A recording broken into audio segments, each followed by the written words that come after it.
Buenos días a todos los seguidores del canal de YouTube del Diario del Otún. Estamos aquí con Claudia López, Leonardo Huerta, candidatos presidenciales nuevamente de visita en el Diario del Otún. Claudia, Leonardo, bienvenidos. Muy querida, muy contenta de estar acá nuevamente con Leonardo, nuestro vicepresidente peregrino, además de la región. Leonardo, bienvenido. Muchas gracias a Luis Carlos, a todo el equipo del Diario del Otún, este periódico emblemático que sigue informando y sigue opinando al eje cafetero, a Pereira y al mundo entero a través de estas plataformas. Muchas gracias por el espacio y por permitirnos contarle a la gente que nos sigue, nos ve y nos lee cómo vamos a hacer de Colombia una nueva historia. Bueno, Claudia, Leonardo, ¿cómo avanza esta campaña? Ya estamos a puertas después de la primera vuelta. Pues con mucho entusiasmo recorriendo el país, invitando a la gente a que se una a una nueva historia.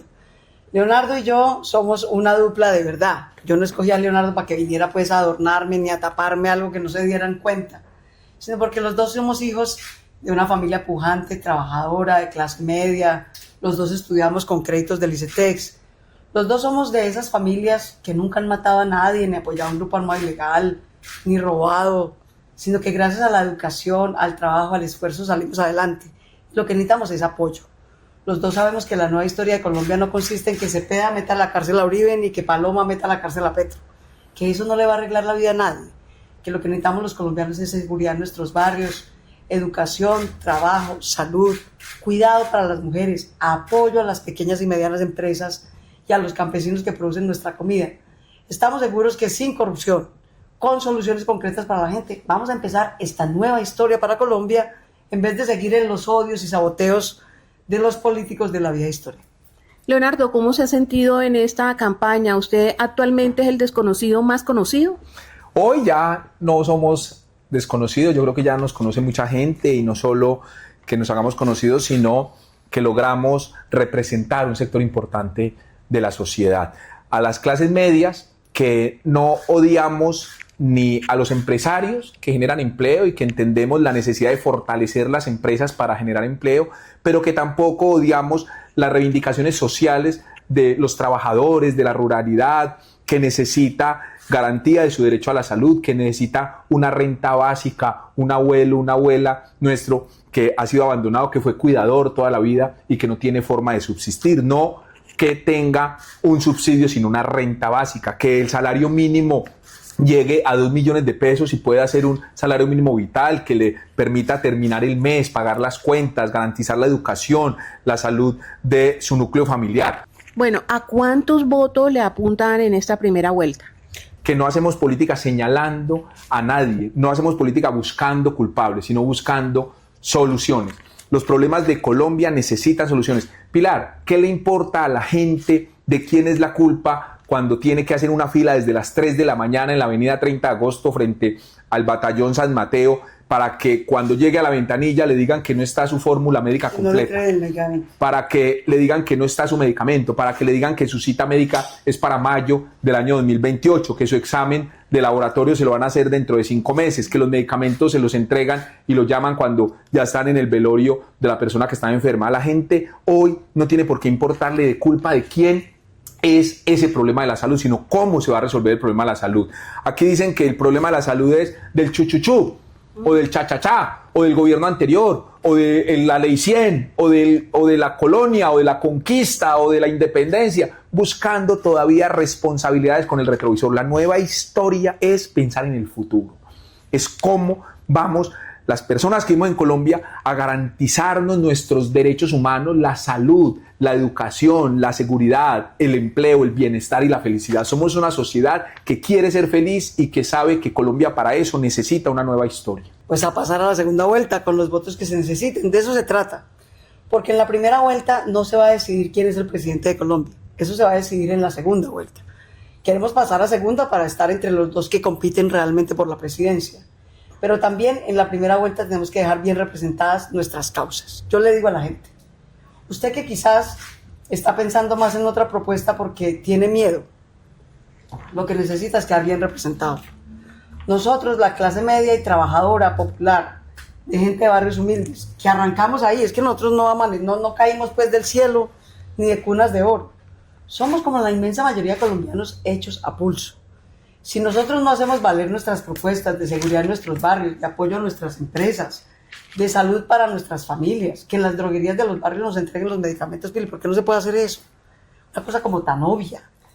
Ya hay tecnología para que la gente no la pongan a hacer filas, no le nieguen su tratamiento. El 1.000.000 de becas de educación y trabajo.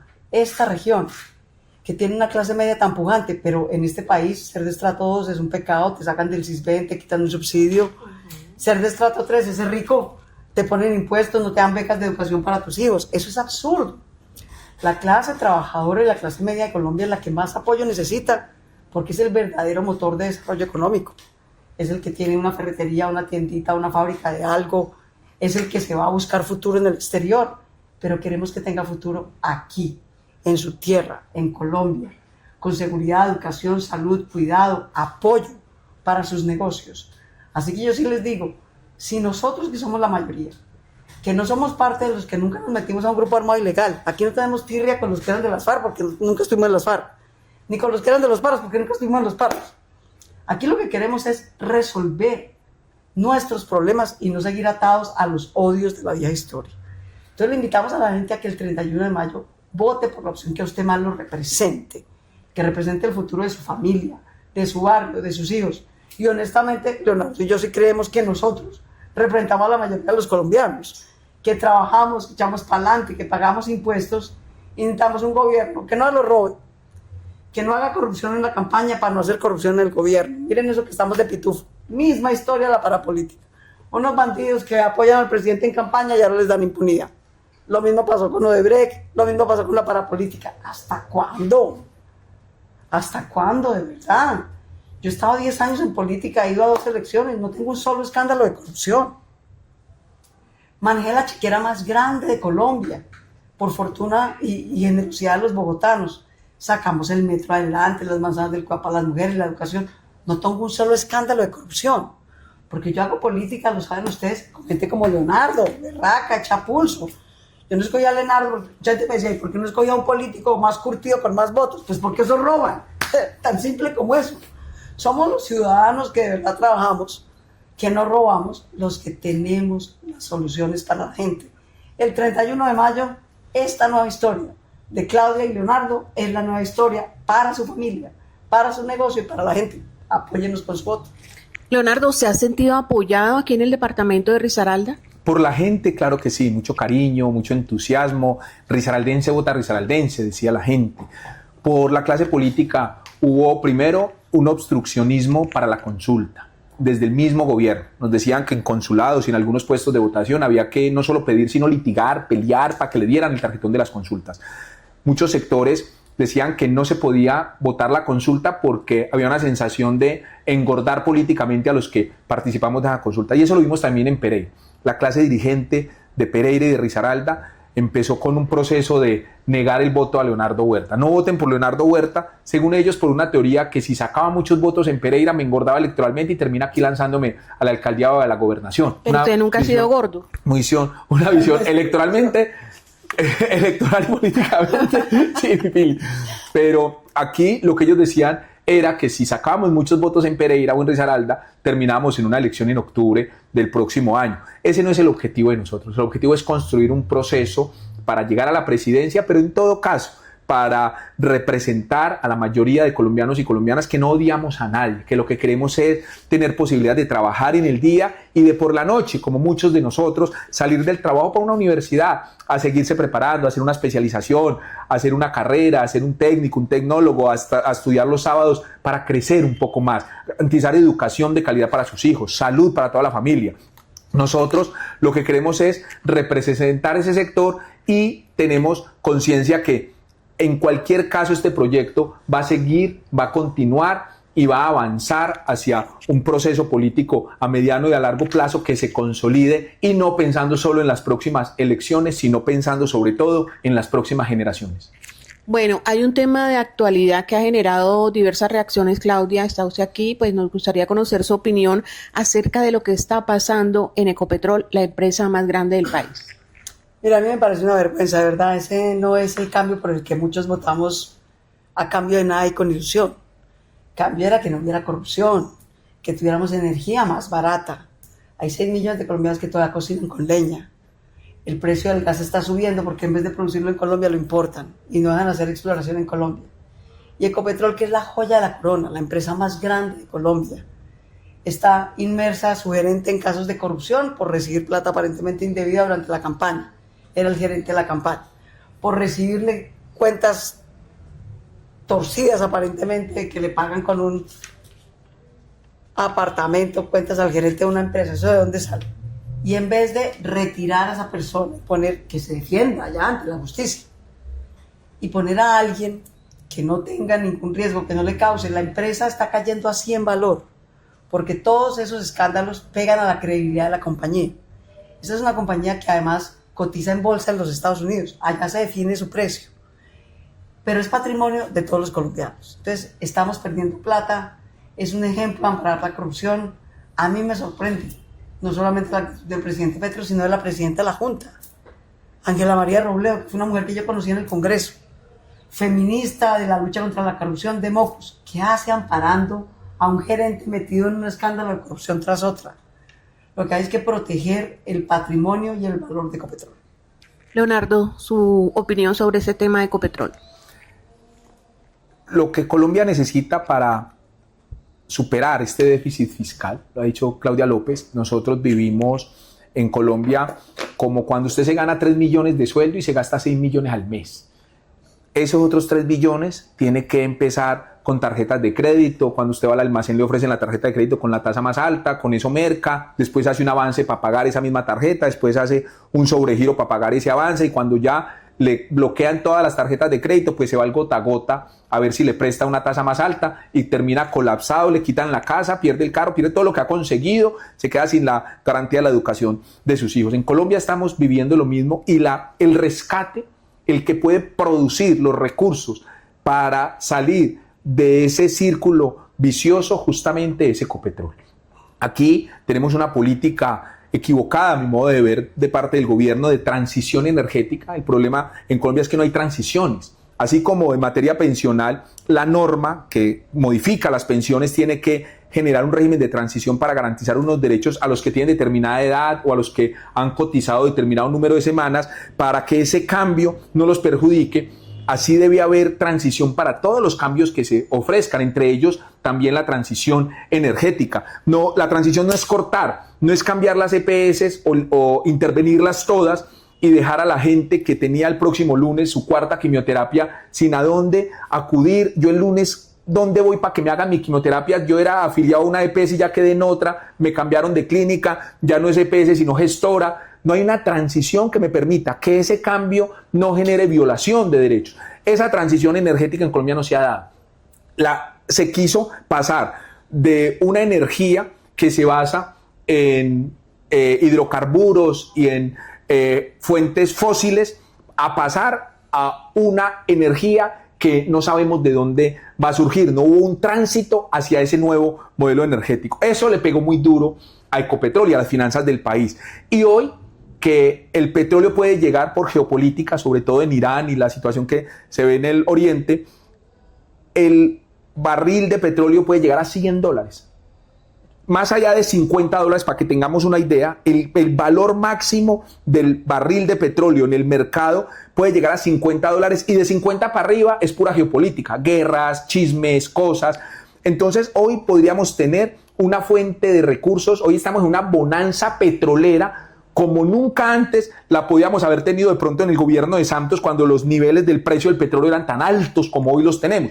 Pero Ecopetrol no tiene petróleo para vender y fuera de eso las acciones de Ecopetrol pues van a la baja porque no hay una credibilidad en el gobierno corporativo de una empresa tan importante de la que genera el mayor número de recursos para que podamos sostener las inversiones sociales del Estado y aquí hay una terquedad por parte del gobierno que ha sido sistemática.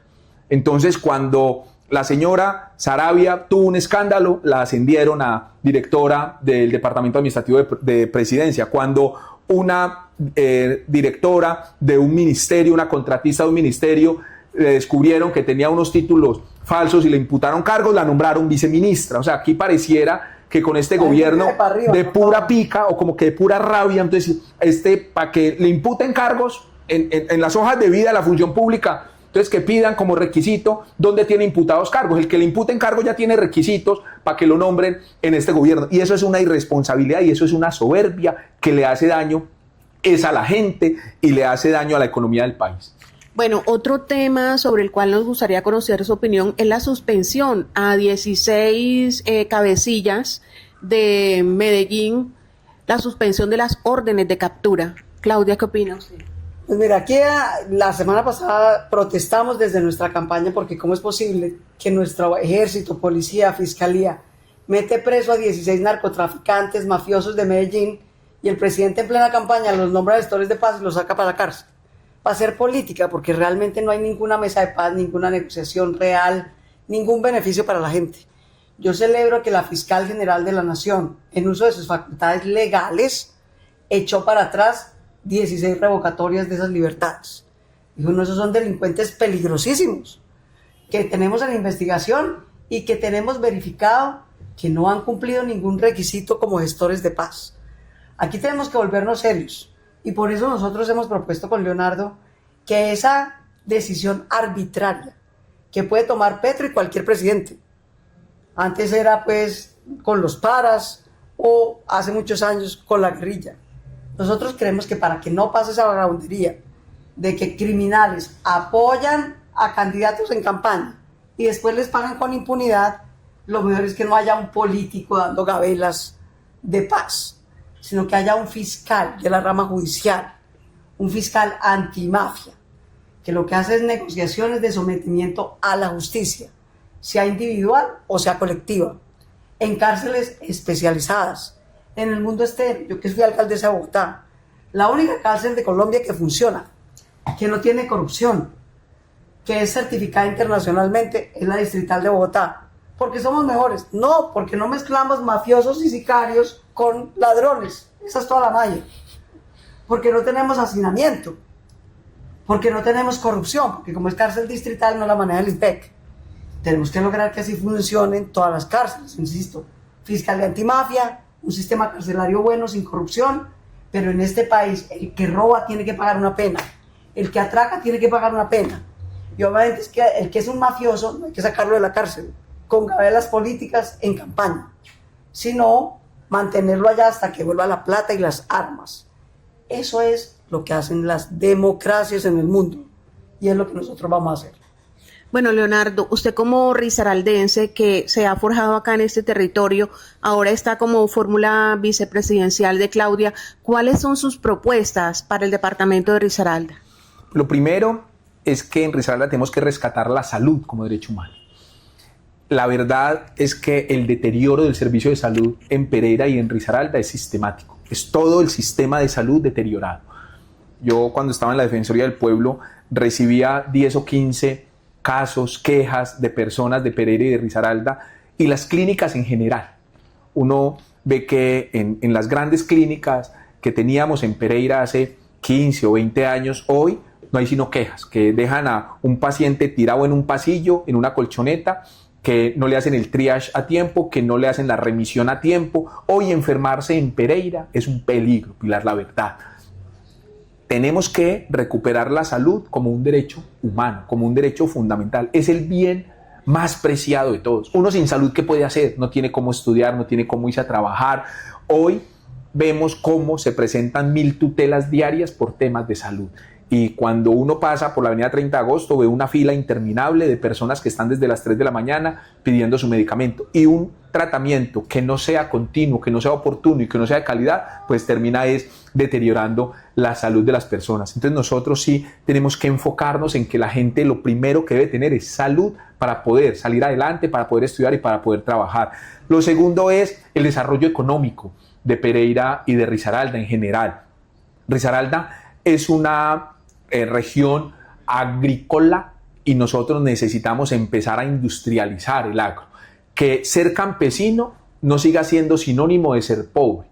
Cuando uno va a países desarrollados, uno ve que los campesinos son los ricos de la región, tienen sus tractores, tienen su agro industrializado, tienen unos recursos suficientes, pero lo ha dicho Claudia López, el agro en Colombia solamente tiene 2 precios de compra garantizados. Cuando yo estuve una vez en Tumaco, me decía la de la Junta de Acción Comunal de esa vereda, aquí intentamos sembrar cacao, pero llevar el cacao en una lancha desde la vereda hacia el mercado puede costar 600.000 pesos y ese bulto de cacao se lo compraban en 400.000 pesos, mientras ella me decía, me echo 2 kilos de coca de base en la mochila y en cualquier puerto al que llegue me pagan 2.400.000 pesos, no para enriquecerse, porque también es un negocio de pan coger, o sea, los que venden la base, que son los agricultores, no se enriquecen, son las mafias que procesan ese producto de materia prima los que se enriquecen. En cualquier puerto al que yo llegue me pagan 2.400.000 pesos. En Risaralda, esos campesinos que están en Santa Ana, en San Clemente, en Pueblo Rico,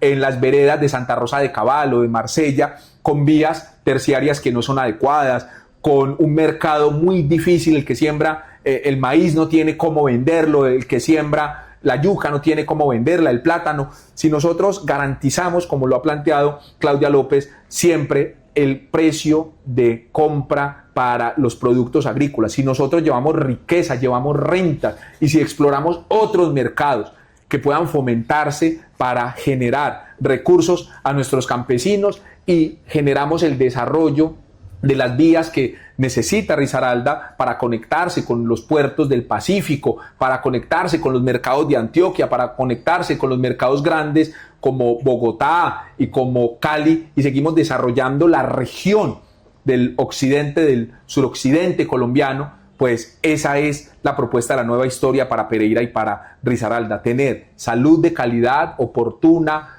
que podamos tener acceso a esos servicios con un enfoque de derechos humanos y el desarrollo económico, con un enfoque agrícola, pero también un enfoque logístico. Por aquí van a pasar todos los trenes, por aquí pasan todas las vías, por aquí se conecta el país entero y si nosotros como región tenemos la capacidad logística de generar las condiciones para que todo siga pasando por el eje cafetero, vamos a construir empleo, pero también para ese empleo se requiere educación de calidad. Usted sabe, Pilar, que cuando yo fui secretario de Educación de Pereira, logramos conectar la educación básica con la educación técnica a través del SENA, de los programas que llevamos a los colegios y escuelas de Pereira, pero en el SENA queremos transformar el SENA porque en el SENA se queda la gente como técnica o como tecnólogo y para hacerse profesional, el que quiera hacerse profesional tiene que irse a una universidad, muchas veces a una universidad de garaje, que le homologuen las materias, que si usted ya es tecnólogo en contabilidad, tiene que irse a una universidad para que le homologuen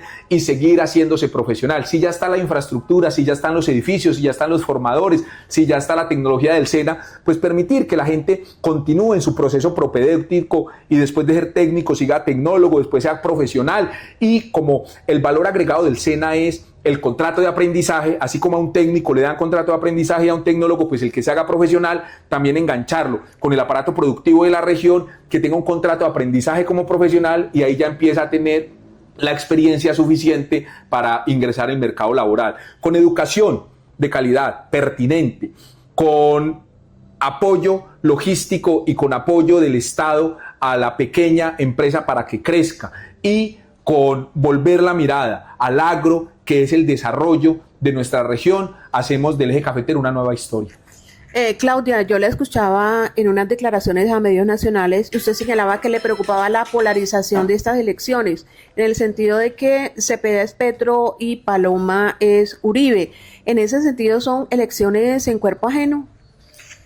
Pues esas candidaturas, no las elecciones, pero esas candidaturas sí, sin duda. Yo tuve la oportunidad de trabajar con Paloma y con Iván en el Senado y les tengo mucho respeto. Sé que son personas trabajadoras y decentes. Hemos tenido controversias y diferencias.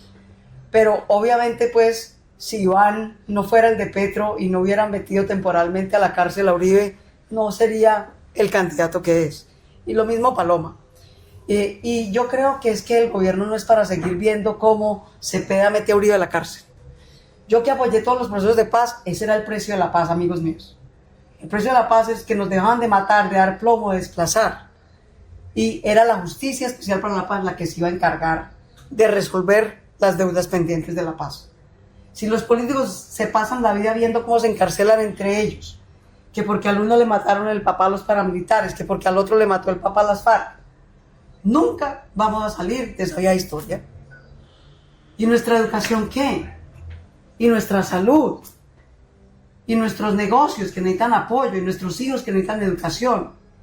y nuestros campesinos que necesitan un precio de compra garantizado. Nosotros queremos que la nueva historia sea para eso. No va a meter a la cárcel al uno o al otro. Tenemos que honrar que para dejarnos de dar plomo en esa guerra absurda de 60 años que tuvimos, el precio era la justicia transicional. Si aquí los que mataron a los unos y mataron a los otros siguen vengándose eternamente, nunca va a haber gobierno para nosotros. Nos reclutan los hijos los disidentes, nos roban la corrupción los políticos. No hay salud, no hay educación, no hay cuidado, no hay apoyo a las empresas. Entonces, ¿cómo vamos a salir adelante? Esa nueva historia de que el gobierno sea para nosotros, los que no matamos, no robamos y sí trabajamos, y no para la venganza de los políticos, es lo que nosotros les proponemos. Yo no tengo deudas, ni rabias, ni dolores pendientes, ni con las FARC, ni con los paros. Que eso lo resuelva la justicia. Leonardo tampoco. Nosotros lo que tenemos es la preocupación de que nos hemos recorrido el país, Leonardo como defensor de la salud, y ve que la bendita salud no funciona, que la gente ya ni con tutela. Él se ganaba un muy buen sueldo pues de defensor de la salud. ¿Qué hago yo aquí recibiendo 1000 tutelas al día para que la gente igual se muera sin un medicamento y un tratamiento? Eso no se trata pues de que yo tenga un buen sueldo, sino de que la gente tenga salud. Lo mismo, yo me metí a alcaldesa porque dije, Dios mío, 40 años jodiendo con el bendito metro. Ni por arriba ni por abajo nadie lo deja hacer. Yo soy hija de una maestra. Yo estoy, los dos estudiamos con el ICETEX. Venga a ver, pues, que si hacemos buena educación, becas de educación superior, nuestros jóvenes no se tienen que ir a lavar baños, pues, se quedan aquí. Hacen emprendimiento, empresa, generan empleo, pagan impuestos, todos echamos para adelante. Creé jóvenes a la U, manzanas del campo de las mujeres, saqué el metro de Bogotá adelante. Manejé la chequera más grande de Colombia, que es la de Bogotá. No tengo un solo escándalo de corrupción.